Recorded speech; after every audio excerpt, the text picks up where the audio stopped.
नमस्कार, मैं अरविंद कुमार दुबे विश्व के सबसे बड़े प्राकृतिक पूजा छठ पूजा के हार्दिक अभिनंदन और स्वागत करता हूं। सबसे पहले इस छठ पूजा में जो व्रती भूखे हैं उनके चरण कमलों में अपना सर नवाते हुए उनका वंदन। छठी माई ब्रह्मा की मानक पुत्री के रूप में जानी जाती है और यह पर्व जो होता है यह पूरे विश्व में मनाया जाता है। यह आस्था का पर्व होता है और सूर्य की उपासना किया जाता है।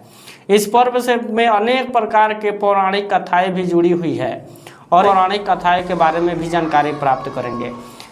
यह कहानी रामायण काल से भी प्राप्त हुई है। भारत में भी एक कथा उल्लेखित मिलता है कि जब पांचों पांडवों ने अपना सब कुछ गंवा दिया, सब जुआ में हार चुके थे, तो द्रौपदी ने उपासना की थे और छठी माँ के व्रत रखे थे, तो जाके उनकी मनोकामना पूरा हुआ। सभी राजमहल जितने भी जो खो गए थे सब वापस आ गए। इसके अलावा कर्ण की भी कहानी इसमें प्रचलित है। जो कर्ण का जो पिता थे सूर्य देव, उनकी उपासना हमेशा करते थे कर्ण और उनको भी यश के प्राप्ति हुई। यह जो पूजा है यह आस्था का पूजा माना जाता है। यह वंश की प्राप्ति तथा वंश की रक्षा के लिए इस पूजा को किया जाता है, जिससे वंश हमेशा खुश रहता है, जीवन में आगे बढ़ने का काम करता है। और वंशहीन लोग विशेष रूप से इस पूजा में अपनी आस्था दिखाते हैं ताकि उनको वंश की प्राप्ति हो जाए।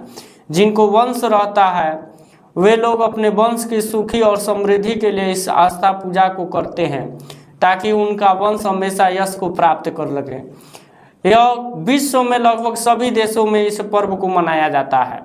इस पर्व का प्रारंभ अपने बिहार से ही माना जाता है और बिहार से होते हुए यह भारत के संपूर्ण हिस्से में फैला और भारत के संपूर्ण हिस्से से होते हुए दुनिया के अनेक कोनों में पहुंच गया। यह अत्यंत महत्वपूर्ण और लोकप्रिय पर्व के रूप में जाना जाता है यह छठ पर्व। और इस पर्व मुख्य रूप से 4 दिन में यह पर्व मनाया जाता है।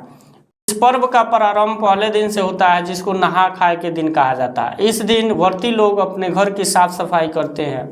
उसके बाद में अगले दिन जिसको कहा जाता है खरना का दिन, इस दिन जो व्रती होते हैं उपवास रहते हैं और शाम में गुड़ और चावल बनाते हैं और प्रसाद के रूप में उसको ग्रहण करते हैं।